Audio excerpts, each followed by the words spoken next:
Kami diciptakan oleh Tuhan untuk melakukan yang terbaik bagi-Mu ya Tuhan. Haleluya. Ku dicipta oleh-Mu, dicipta untuk-Mu.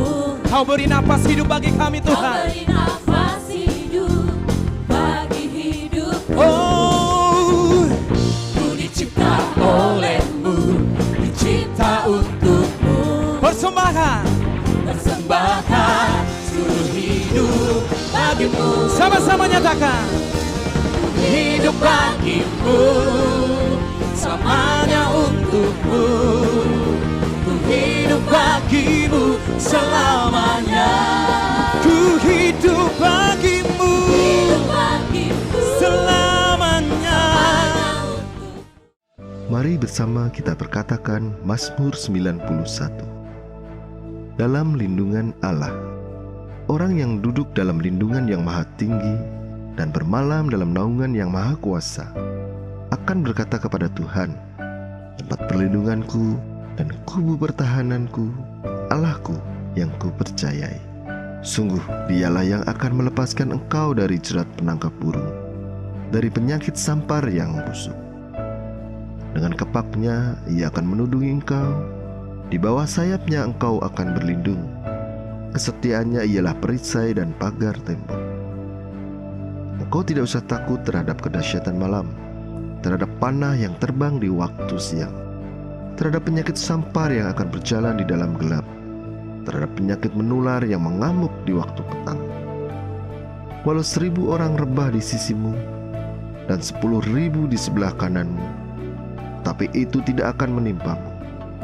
Engkau hanya menontonnya dengan matamu sendiri dan melihat pembalasan terhadap orang-orang fasik. Sebab Tuhan ialah tempat perlindunganmu, yang maha tinggi telah kau buat tempat perteduhanmu. Malapetaka tidak akan menimpa kamu, dan tulah tidak akan mendekat kepada kemahmu. Sebab malaikat-malaikatnya akan diperintahkannya kepadamu untuk menjaga engkau di segala jalanmu. Mereka akan menatang engkau di atas tangannya, supaya kakimu tidak terantuk kepada batu. Singa dan ular tedung akan kau langkahi. Kau akan menginjak anak singa dan ular naga.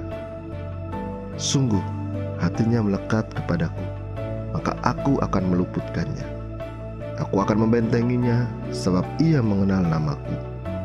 Bila ia berseru kepadaku, aku akan menjawab.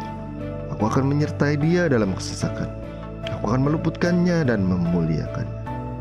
Dengan panjang umur akan kukenyangkan dia, dan akan kuperlihatkan kepadanya keselamatan daripadaku. Mari bersama kita deklarasikan Pentakosta ketiga. Pentakosta ketiga. 1. Pentakosta ketiga adalah pencurahan Roh Kudus yang dahsyat di zaman now, melebihi yang terjadi di Azusa Street. 2.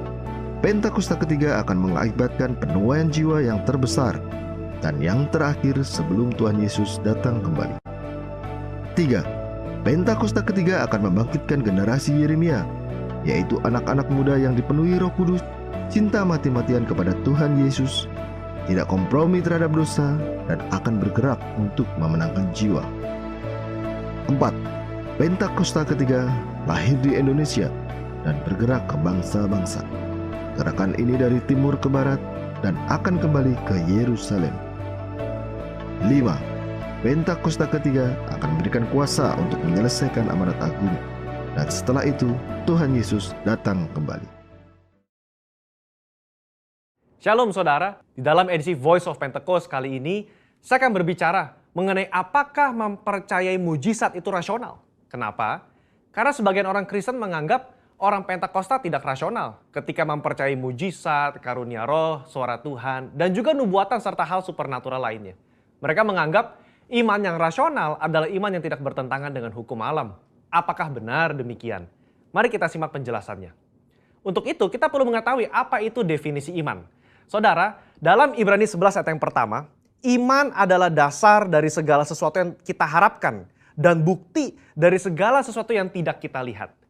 Dalam ayat ini jelas ada hubungan nyata antara harapan apa yang kita inginkan dalam kehidupan kita, juga penglihatan. Kita ambil contoh. Salah satu pahlawan iman di dalam pasal 11 yaitu Yusuf. Yusuf melihat jauh ke depan bahwa umat Israel akan keluar dari Mesir. Dia minta agar tulang-tulangnya dibawa keluar. Padahal saat itu bangsa Israel masih lama berada di tanah Mesir. Tetapi itulah iman. Iman Yusuf menjadi dasar dari sesuatu yang dia harapkan sesuai dengan janji Tuhan. Dan dia berani berkata-kata. Pembacaan seperti inilah yang ditegaskan oleh umat Pentakosta ketika kita berbicara tentang iman. Bahwa apa yang dialami oleh tokoh Alkitab dapat juga dirasakan dan dialami oleh kita hari ini. Iman Pentakosta bukan hanya pengakuan kognitif semata, tetapi iman yang dihidupi dari hari ke hari. Kita percaya sepenuhnya bahwa Alkitab diinspirasikan Roh Kudus untuk mengungkapkan isi hati Allah kepada manusia. Saya bacakan di dalam Yohanes 14 ayat yang ke-6. Tuhan Yesus berkata, kata Yesus kepadanya, akulah jalan dan kebenaran dan hidup. Tidak ada seorang pun yang datang kepada Bapa kalau tidak melalui aku. Yesus tidak mengatakan bahwa dia akan menunjukkan kita kebenaran. Tapi Yesus sendiri mengatakan bahwa akulah kebenaran itu sendiri. Jadi jika Yesus adalah kebenaran, maka apa saja yang dikatakan oleh dia adalah benar adanya. Dengan demikian, kita dapat percaya kepada dia yang berjanji. Sesungguhnya barang siapa percaya kepadaku, ia akan melakukan juga pekerjaan-pekerjaan yang aku lakukan. Bahkan pekerjaan-pekerjaan yang lebih besar daripada itu. Sebab aku pergi kepada Bapa. Berarti, kalau iman kita kepada Allah yang sanggup berbuat mujizat di Alkitab, kita juga berperilaku dan bertindak bahwa Allah sanggup berbuat mujizat di zaman now. Nah, hal inilah yang kadang menjadi kendala bagi sebagian orang Kristen. Bagi mereka, iman yang rasional adalah iman percaya yang tidak bertentangan dengan hukum alam. Kalau ada mujizat atau hal supernatural terjadi, mereka beranggapan berarti Allah sedang melawan hukum alam yang dibuatnya sendiri. Pemahaman ini dikenal dengan teori deisme. Menurut Dallas Willard, ada dua jenis penganut teori deisme. Deisme asli dan deisme Alkitab. Penganut deisme Alkitab adalah mereka yang mengakui mujizat terjadi di zaman Alkitab. Tetapi meragukan bahwa Allah masih bertindak dan berbicara dengan pola yang sama sekarang seperti di Alkitab.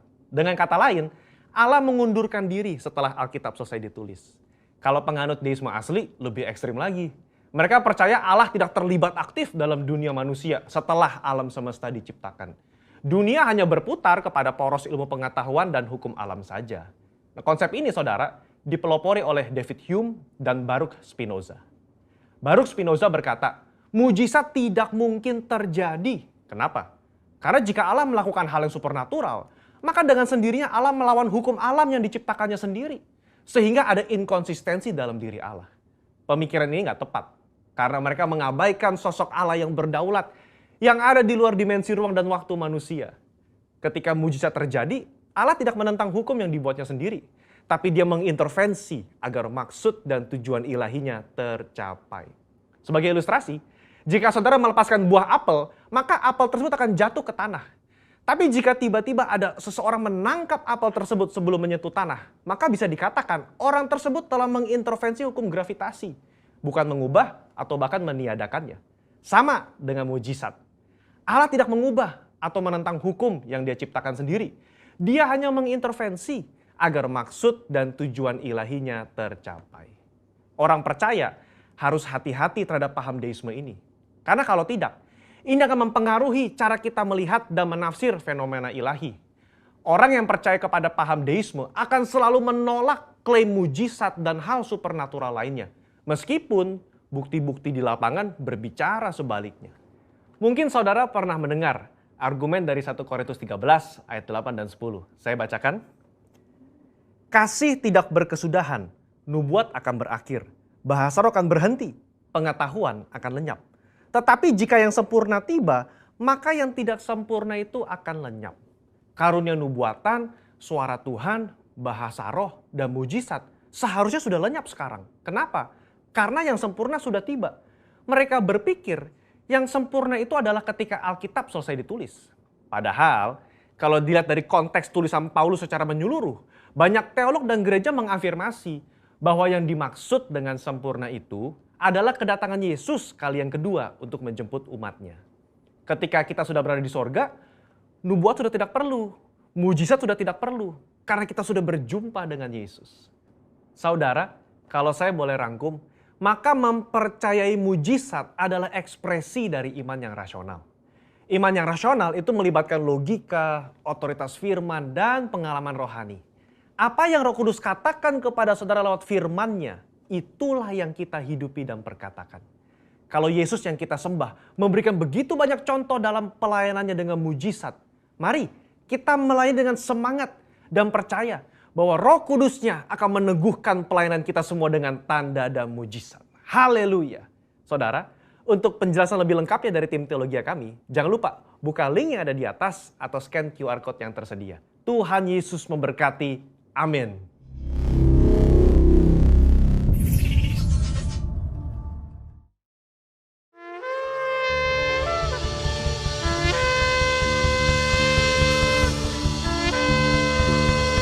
Haleluya.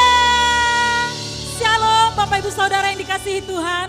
Kami mengucapkan selamat Natal 2020 dan selamat Tahun Baru 2021. Biarlah kasih Tuhan selalu menyertai setiap kita. Amin. Haleluya.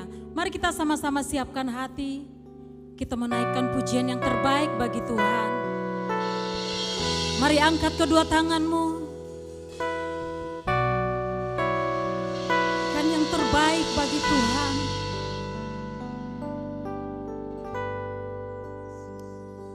Yesus, kau kebenaran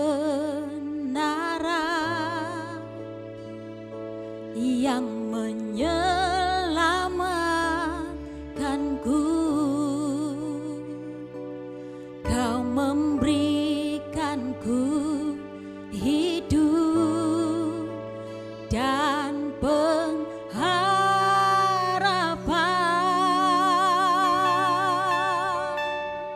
Ku ikut kehendak-Mu, ku perlu anugerah-Mu,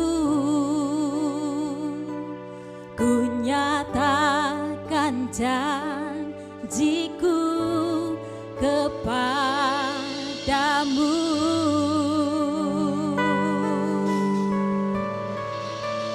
Kalau ku hidup bagimu, hatiku tetap menyembah-Mu. Dunia tak bisa menjauhkanku dari kasih-Mu. Selama ku hidup bagimu, mataku tetap memandang-Mu.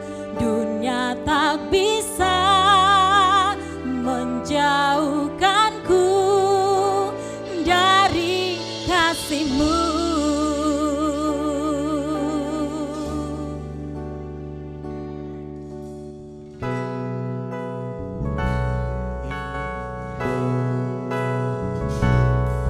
Yesus, kau kebenaran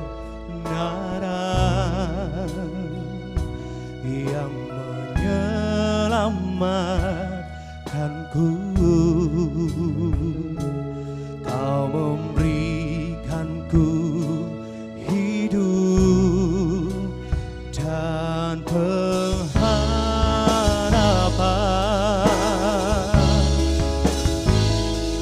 Ku ikut kehendak-Mu, ku perlu anugerah-Mu,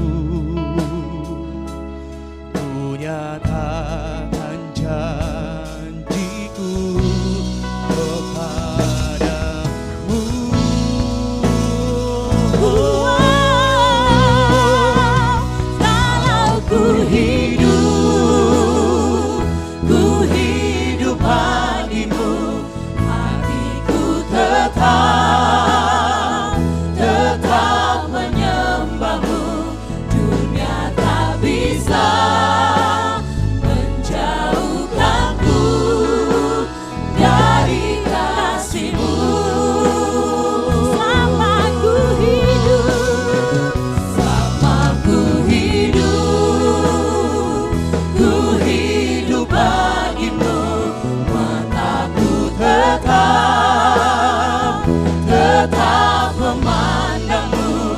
Dunia tak bisa menjauhkanku dari kasih-Mu.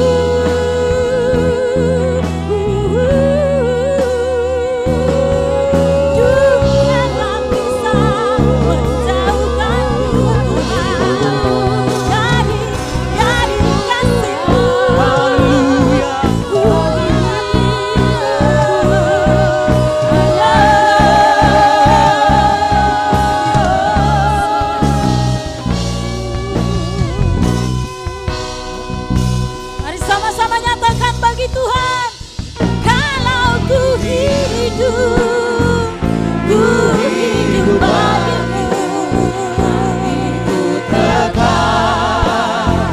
Tetap menyembahmu. Dunia tak bisa menjauhkanku dari kasih-Mu. Selama ku hidup, selama ku hidup bagimu. Mataku tetap memandangmu. Dunia tak bisa menjauhkanku dari kasih-Mu. dunia tak bisa. Dunia tak bisa menjauhkanku dari menjauhkanku. Dunia tak bisa menjauhkanku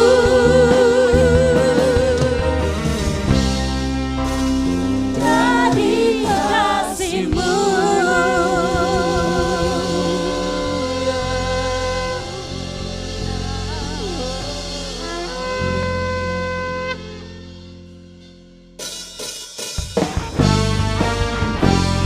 Kami diciptakan oleh Tuhan untuk melakukan yang terbaik bagi-Mu ya Tuhan. Haleluya. Ku dicipta Oleh-Mu, dicipta untuk-Mu. Kau beri napas hidup bagi kami Kau Tuhan. beri nafas hidup bagi hidupku. Oh, Ku dicipta oleh-Mu, dicipta untuk-Mu. persembahkan Persembahkan seluruh hidup bagi-Mu. sama-sama nyatakan. Hidup bagi-Mu, selamanya untuk-Mu. Ku hidup bagi-Mu selamanya. Ku hidup bagi-Mu Hidup bagimu selamanya. hanya untukmu. Yeah. Ku hidup bagi-Mu selamanya. Boleh berikan tepuk tangan yang terbaik buat Tuhan Yesus.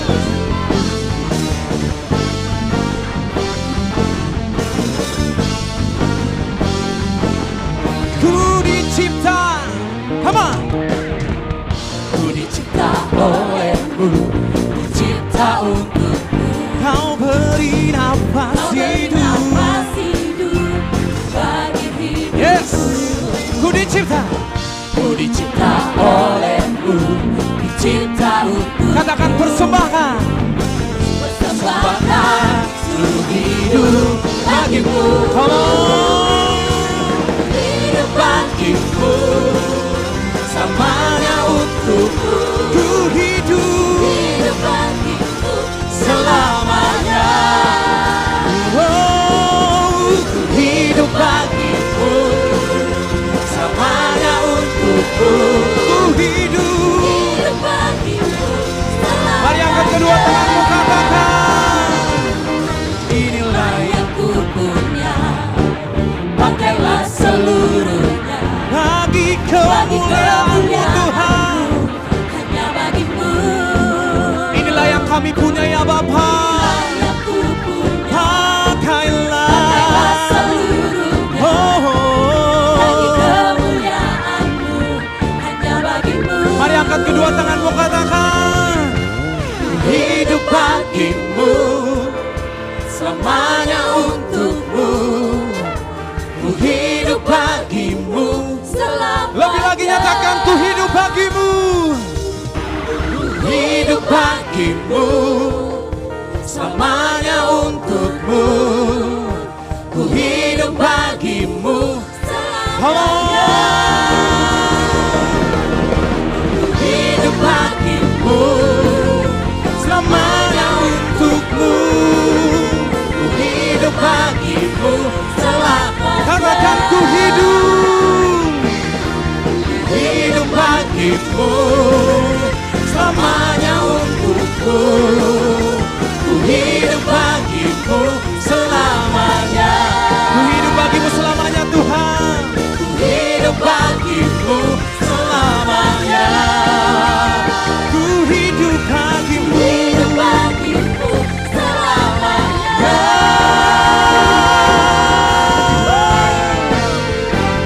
Inilah hidup kami di hadapan-Mu ya Tuhan.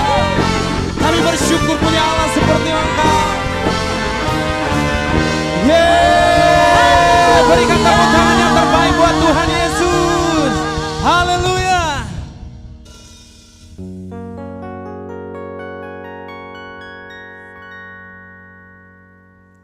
Hidupku menggenapi firman-Mu,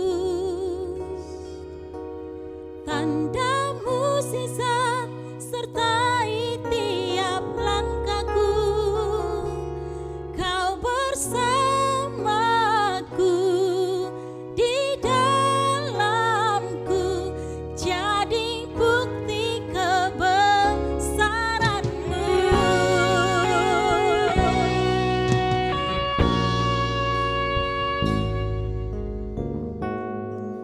Tuhan, Kau sempurna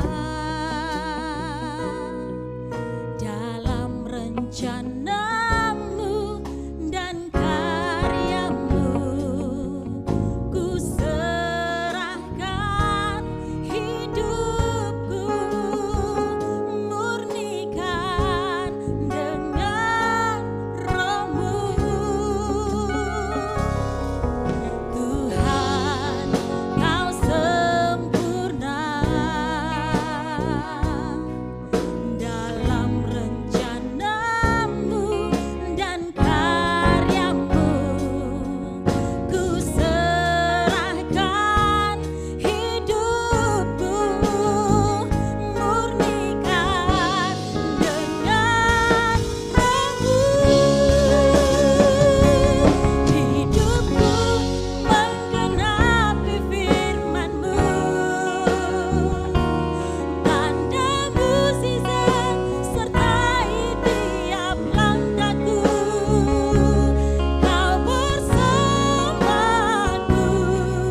di dalamku, jadi bukti kebesaran-Mu.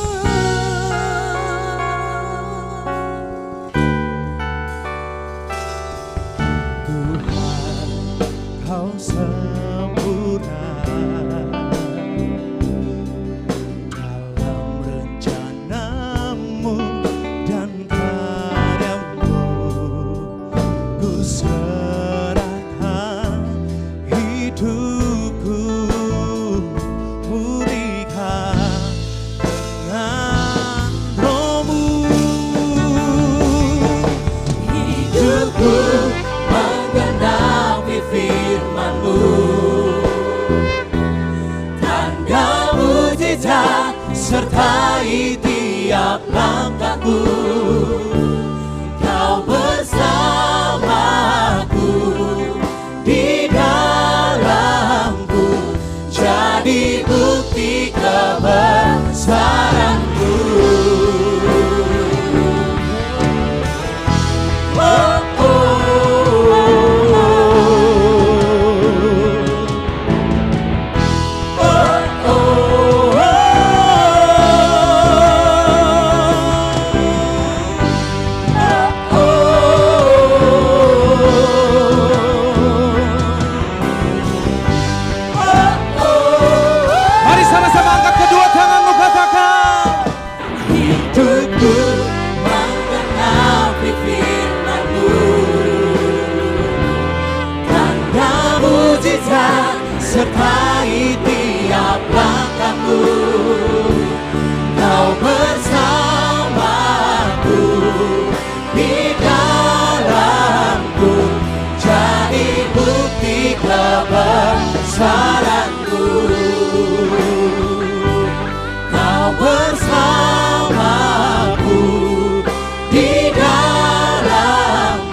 begitu baik Tuhan.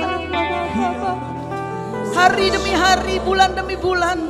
Sekarang kita di penghujung tahun ini ya Bapa. Tapi Engkau tetap setia memegang tangan kami. Dalam keadaan apapun Engkau menaungi kami ya Bapa. Pada saat ini kami sudah menaikkan puji-pujian kami. Sebentar berbicaralah Engkau ya Bapa. Lewat hamba-Mu yang penuh kekurangan ini. Engkau perlengkapi, Engkau beri hikmat pewahyuan. Sehingga apapun yang diperkatakan adalah perkataan daripada Engkau. Kami siap mendengarkan, silakan Engkau berbicara ya Bapa.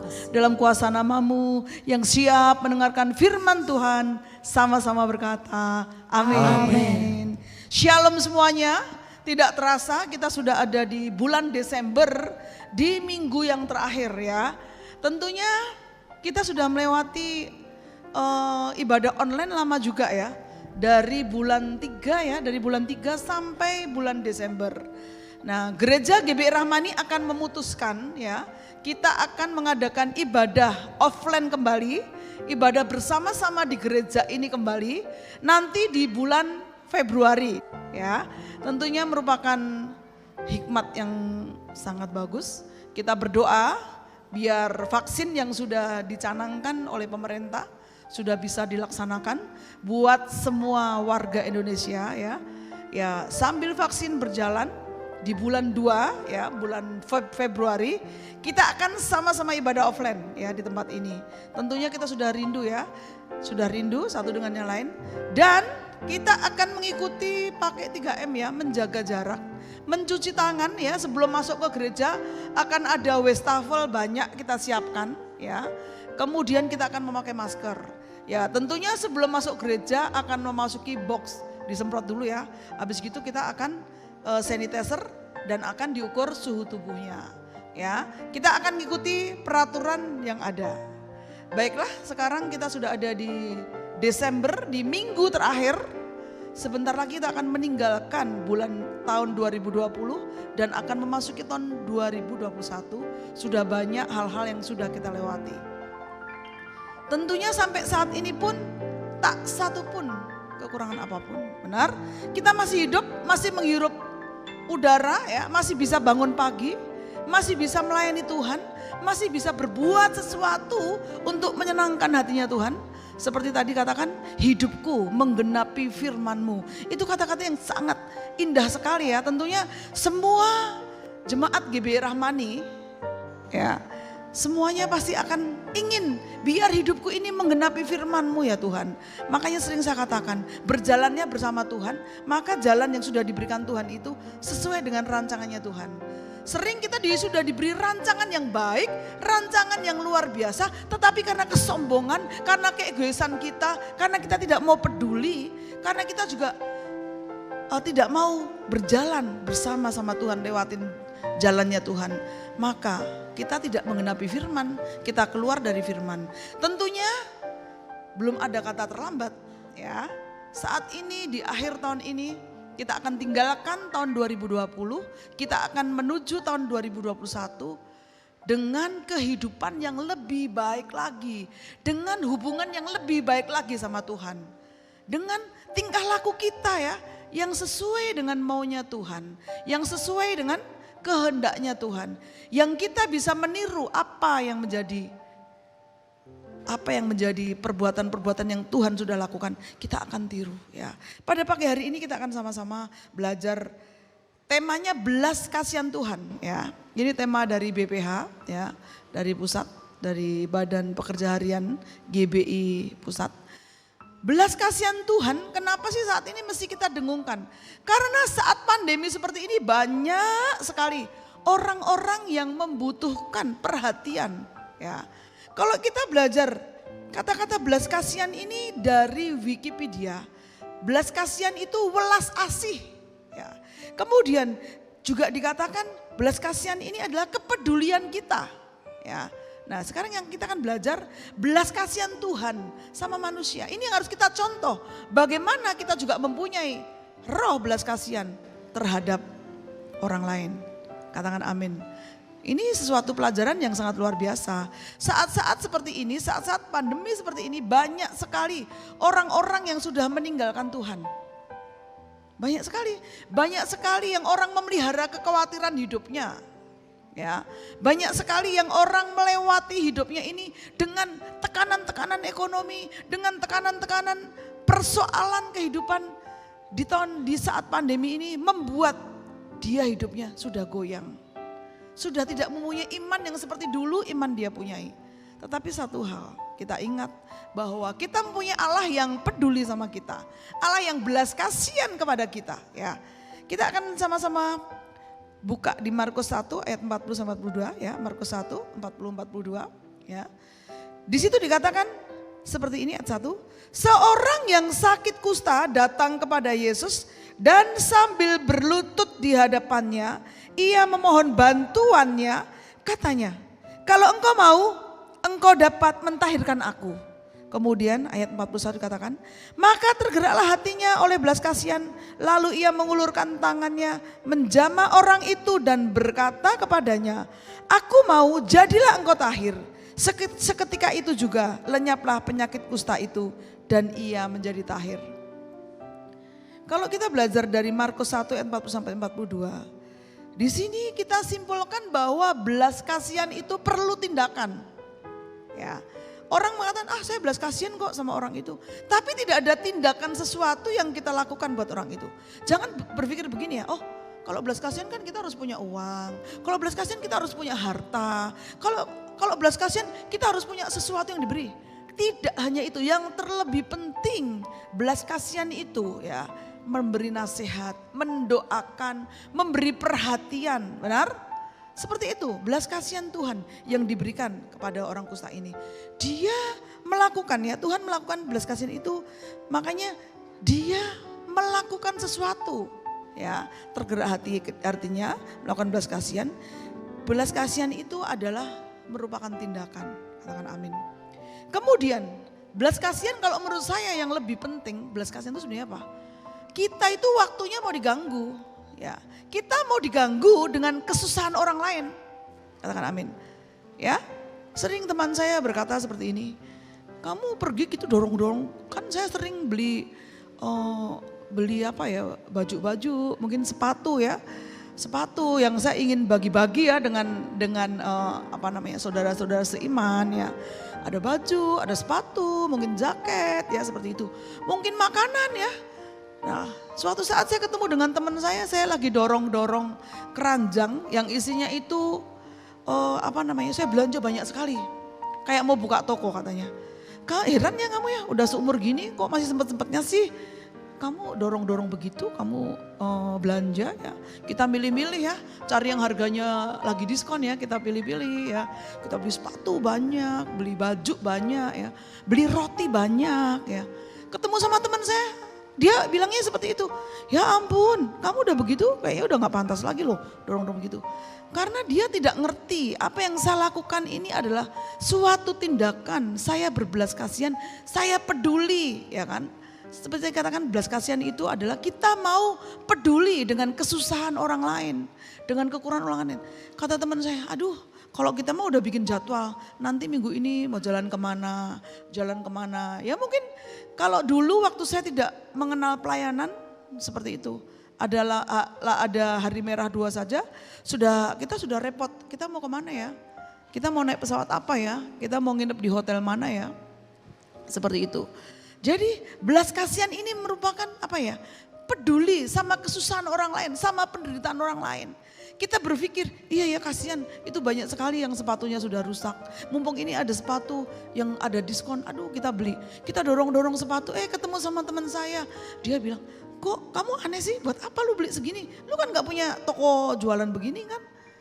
Saya cerita, saya ada pelayanan, saya ingin ya saudara-saudaraku ya, yang ini saya ingin berikan buat mereka.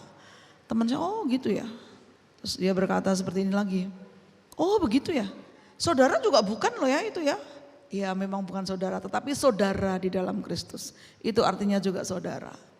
Karena kita masih banyak mengenal orang-orang yang dia tidak mempunyai belas kasihan.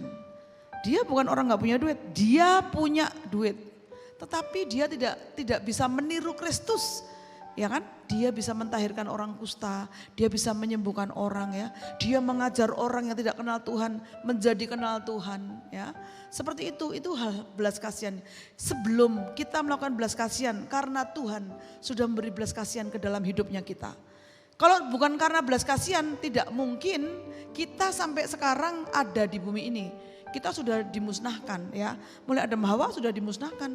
Karena apa? Orang berdosa yang sudah tidak berarti lagi. Kemudian yang satu hal yang sangat penting. Kenapa sih kita harus berbelas kasihan ya? Belas kasihan ini adalah perpanjangan tangannya Tuhan. Katakan amin. Ya, ini pelajaran baru. Belas kasihan itu kita perpanjangan tangan Tuhan. Saat ada orang menderita, saat ada orang yang kesusahan, Tuhan itu memperhatikan orang itu. Apakah saat ditolong Tuhan itu langsung tiba-tiba datang nasi bungkus, langsung tiba-tiba datang baju, langsung tiba-tiba akan datang sepatu ya. Mungkin orang yang berjalan tanpa alas kaki dan dia butuh sepatu. Tidak kan? Pasti akan melewati orang-orang yang dikasihi. Yang menjadi persoalan orang-orang yang dikasihi seperti kita-kita ini, kita tidak peka. Ya, kita tidak peka dan kita egois. Egois sekali mikirin diriku sendiri. Ngapain saya beli sepatu banyak-banyak begitu? Mending saya beli sepatu yang merek, sepatu yang keren. Saya bisa dilihat orang saya keren. Ya kan? Otomatis kalau kita akan beli sepatu, beli makanan ya, mungkin beli sembako buat orang-orang yang membutuhkan. Itu kan akan mengurangi uang kita. Tapi satu hal, Tuhan tidak pernah berhutang. Kalau saat ini ada orang susah, kamu nasihati, kamu doakan. Ini upahnya apa? Saat kamu mendoakan menguatkan dirimu. Suatu saat kita mengalami kesusahan seperti yang orang itu lewati, kita sudah kuat. Karena kita sudah menabur duluan. Katakan amin. Ini satu hal yang sangat penting sekali saat-saat pandemi seperti ini. Saatnya kita mengikuti teladannya Tuhan. Belas kasihan Tuhan itu kita praktekkan dalam hidupnya kita. Kemudian tadi kalau kita perpanjangan tangan Tuhan, berarti apa? Berarti Tuhan mengikuti kita. Berarti Tuhan menaungi kita ya. Kita kan perpanjangan tangannya Tuhan. Saat kita melakukan belas kasihan, kita menjadi perpanjangan tangannya Tuhan. Kalau perpanjangan tangan Tuhan, kemana-mana tangan Tuhan ngikutin kita. Kita mau ada dimanapun berada. Karena hati kita memang hati yang penuh belas kasihan. Makanya kita akan menjadi orang yang diurapi Tuhan. Yang diperkenan Tuhan. Katakan amin. Belas kasihan tidak hanya dilihat kamu punya harta apa. No, tidak.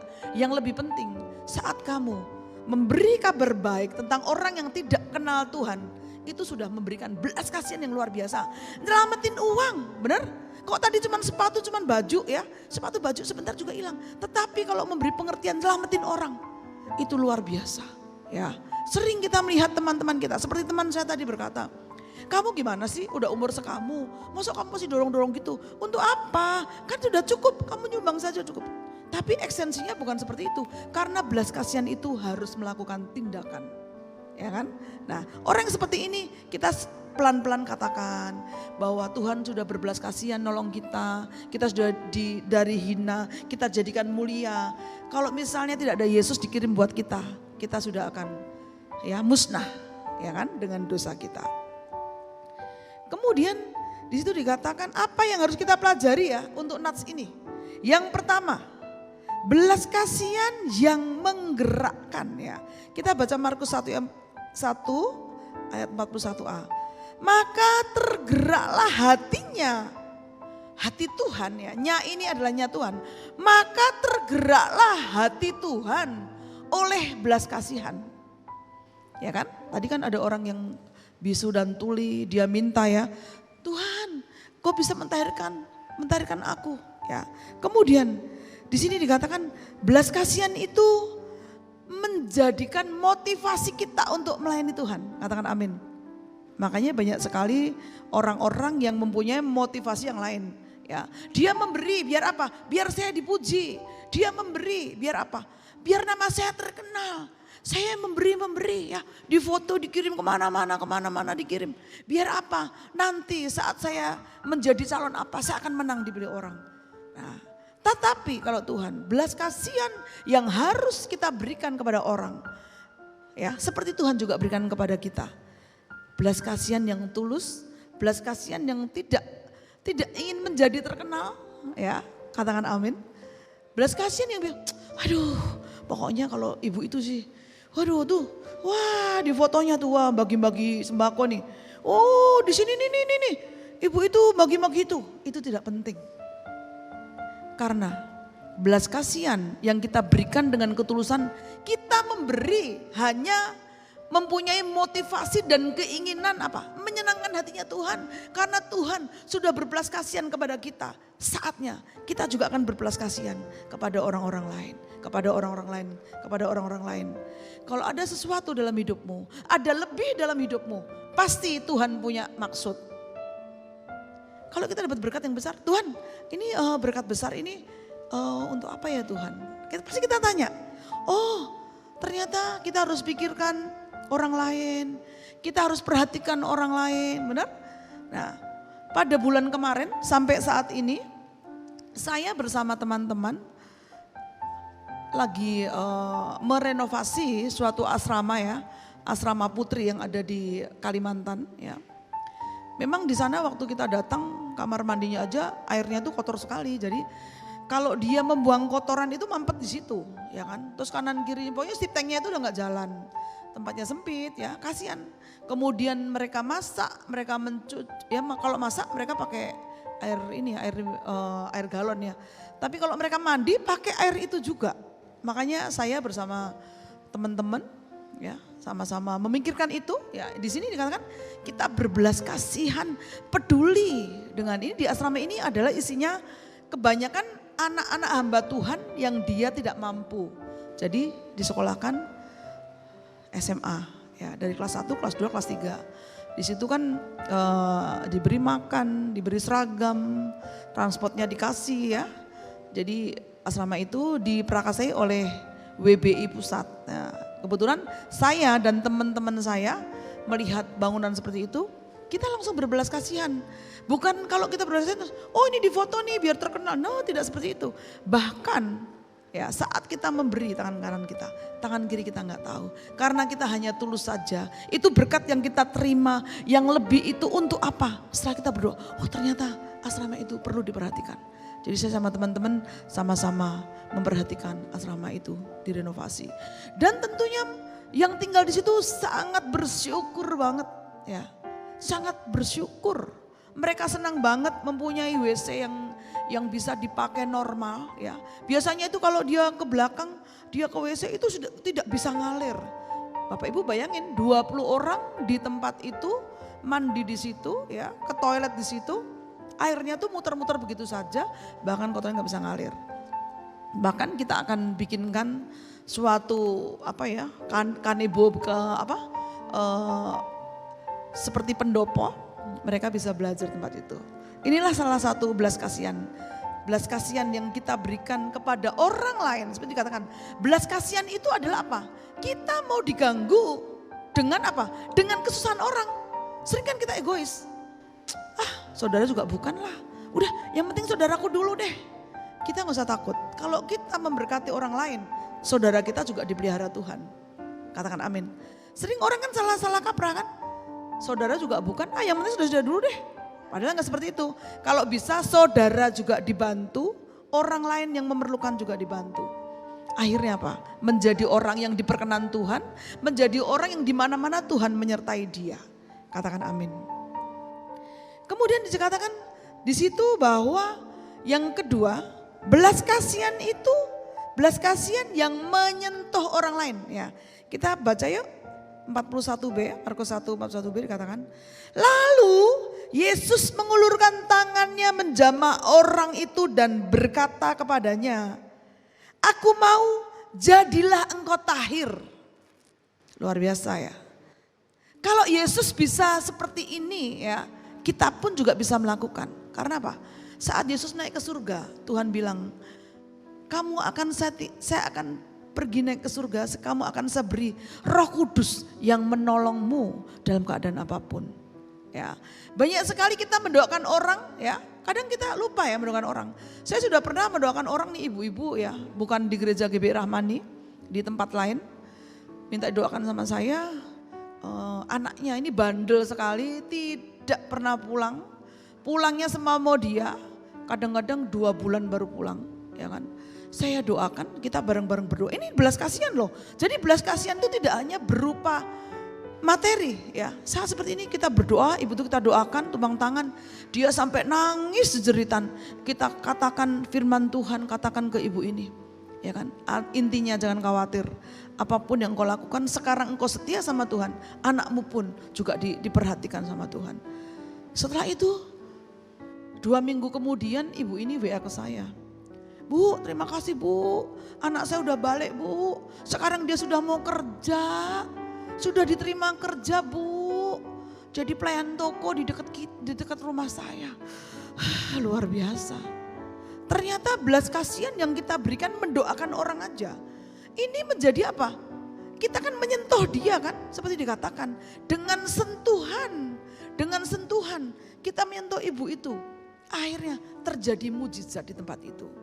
Karena saat kita mendoakan orang itu terjadi apa? Impartasi iman. Katakan amin.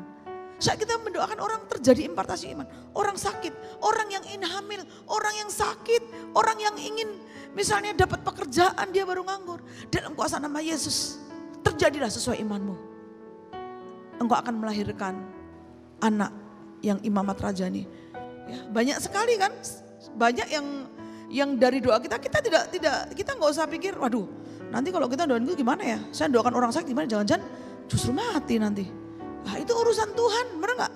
Bukan urusannya kita. Yang penting kita menyentuh, kita berdoa seperti Tuhan mendoakan orang lain. Dia sembuh, dia dipulihkan. Itu bukan kuat gagatnya kita. Kita hanya ingin transfer iman, ya kan? Transfer iman. Kalau iman kita sudah kita transfer, kita juga orang diurapi. Orang yang kita sentuh pun juga menjadi orang diurapi. Apapun kesesakannya juga diselesaikan sama Tuhan. Katakan amin. Belas kasihan atau mercy itu membuat Yesus mengulurkan tangannya. Tadi dikatakan seperti itu kan. Dia menjamah orang kusta. Kalau orang kusta, kalau yang orang Yahudi yang kusta itu sudah disingkirkan bahkan dibuang. Tetapi lain yang dikatakan Yesus. Walaupun dia kusta, dia mengulurkan tangannya, ya kan? Mengulurkan tangannya, dia katakan, "Aku mau jadilah engkau tahir." Udah bisa melihat kustanya sembuh. Ya kan? Ini yang bisa kita lakukan dalam kehidupan kita. Praktekkan ini. Ya kan? Kita bisa mendoakan orang, apalagi berdoa buat diri kita sendiri. Ya, tentunya doa yang benar ada syaratnya. Kita bisa pelajari.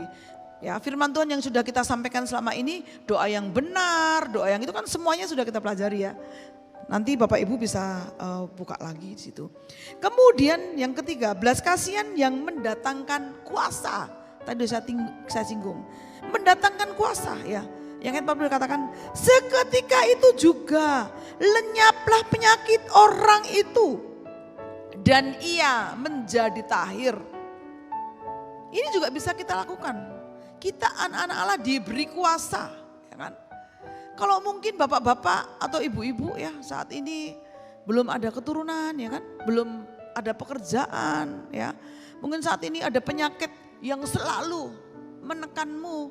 Kita mempunyai kuasa untuk selalu berdoa sama Tuhan, minta sama Tuhan. Di sini aja dikatakan, seketika itu juga lenyaplah penyakit kusta, kata Tuhan Yesus kan, dan tahirlah orang itu. Tadi dengan jamahan, dengan iman yang kita transfer, ya kan, dengan doa yang kita naikkan sama Tuhan, mujizat itu masih ada. Ya. Terus yang satu hal yang kita perlu ingat ya, bahwa belas kasihan ini yang diberikan oleh orang ya, tadi kan perpanjangan tangannya Tuhan. Kalau kita praktekkan di tahun 2020, di akhir tahun ini, ayo masih ada beberapa hari ini, kita harus punya belas kasihan. Belas kasihan tidak hanya dilihat kita punya apa, kita memberi apa, tidak. Kita mendoakan, kita memberi nasihat, ya kan? Itu juga belas kasihan yang kita berikan kepada orang-orang. Mungkin kita memenangkan orang yang tidak kenal Tuhan menjadi kenal Tuhan. Ya, itu juga belas kasihan yang kita berikan. Kalau tadi kita belajar dari Markus, seperti Tuhan Yesus, dia menjamah, dia ya kan memberi transfer iman, kemudian mujizat itu terjadi. Kuasa Allah itu terjadi. Yang terakhir kita akan sampai di kesimpulan. Silakan ya tim PW untuk naik ke atas. Kesimpulan yang kita dapat pada hari ini, yang pertama, belas kasihan itu adalah apa? Adalah kita memperhatikan orang, kita peduli sama kesusahan orang, ya. Dan kita lihat di Matius 6 ayat 3, di sini dikatakan saat kita belas kasihan harus seperti ini. Tetapi jika engkau memberi sedekah, janganlah diketahui tangan kirimu apa yang diperbuat tangan kananmu. Berilah dengan tulus dan rasa belas kasihan, tidak perlu pujian manusia. Karena semua itu hanya untuk kemuliaan Tuhan. Amin. Di akhir tahun ini ayo kita mulai berpikir bagaimana kita berbelas kasihan seperti Tuhan sudah berbelas kasihan kepada kita. Biar kita selalu menggenapi firman-Nya Tuhan. Mari kita sama-sama berdoa. Terima kasih Tuhan, hidupku menggenapi firman-Mu. Biarlah hidup kami menggenapi firman-Mu Tuhan. Tanda mujizat jadi dalam hidup kami ya Bapa. Kau bersamaku di dalammu, jadi bukti. Biarlah kami menjadi bukti kebesaran-Mu. Hidupku menggenapi firman-Mu. Biarlah hidup kami penuh dengan belas kasihan kepada orang Tuhan. Sertai tiap langkahku, Kau bersamaku di dalamku, jadi bukti kebesaran-Mu. Dengan sungguh-sungguh katakan, Hidupku biarlah Tuhan hidup kami mengenapi firman-Mu. tanda mujizat sertai tiap langkahku, Kau bersamaku di dalamku, jadi bukti kebesaran-Mu. Kau bersamaku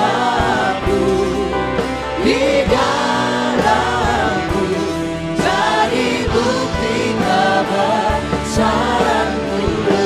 Kau bersamaku Tuhan. Bersamaku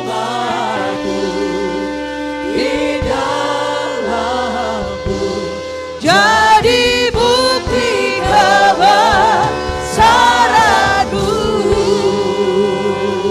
Haleluya. Haleluya, haleluya. Syara baba baba baba baba baba.